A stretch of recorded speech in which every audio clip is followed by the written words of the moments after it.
As much as enthusiasts in the audio community may claim that they don't care how a product looks, just how it sounds, I really do think that there is a lot to be said about a headphone or IEM that looks and feels as good as it sounds. And Sivga are one of those companies that does put extra into the build and presentation. Today we're going to take a look at their IEM named Que. I did ask for clarification on the pronunciation, and to the best of my ability without knowing the language, the pronunciation is closer to Che and means magpie, hence the bird on the box. For full disclosure, these were sent to me by Sivga for review, and their only request was that I put the link to their Amazon and AliExpress in the description. These are not affiliate links, so I get nothing from them, and I am free to give my full thoughts and opinions on these IEMs. Che are a set of beryllium single dynamic driver IEMs that also feature a metal shell and a real wood faceplate. It's one of those things that you either love or you hate, but hey, I'm just a simple tradesman, and I find the wood and metal classy. The build and look definitely seems like they are designed to appeal to those who do care about the aesthetics quite a lot. The included cable is quite heavy with thick wires. This does make them a little bit more stiff, but not prone to tangling,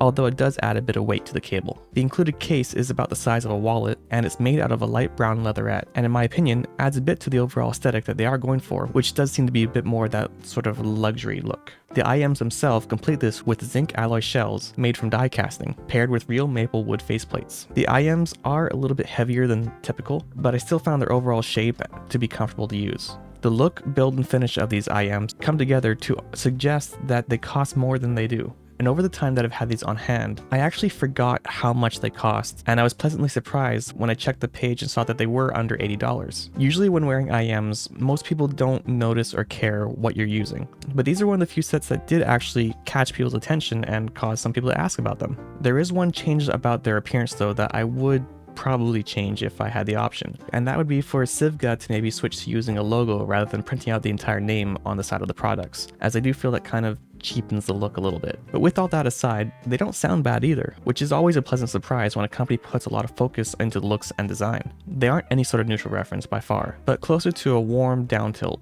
with a bit of upper treble to help keep it from sounding muffled. Most of the emphasis is in the mid bass, so there is a sense of punch and warmth to them, but it is sometimes let down by a lack of sub bass to help carry it through. The treble also does have a slight edge and occasional sibilance to it, but not to a point that I would consider bad or detrimental to the listening experience. Despite the mid bass, I also wouldn't say that they sound bloated or congested. Instead, their sound presentation comes across a bit wider than average for me. Overall, I actually quite like this IEM, especially when paired with some older songs, be it rock, jazz, or even some early 2000s songs. If I had to put this IEM into a category, I think I would put this in a guilty pleasure category. It isn't exactly my preference, and there are some things about the tuning that I would change, adding a bit more sub bass, adjusting the treble slightly, maybe bringing out the mids and vocals a bit more, but for the most part, I actually really do enjoy this IEM even in its current tuning. And I'll also admit, sometimes I pick this IEM over others just because of how it looks. It's eye-catching and looks a bit more expensive than it is. And I am someone who likes the wood and metal design. I know some really don't like that, but hey, we all have our own preferences. I think overall this is a pretty decent IEM, and something that I would recommend to someone, as I do feel that build and aesthetics are something that people really value and can also add to their perceived experience with a product.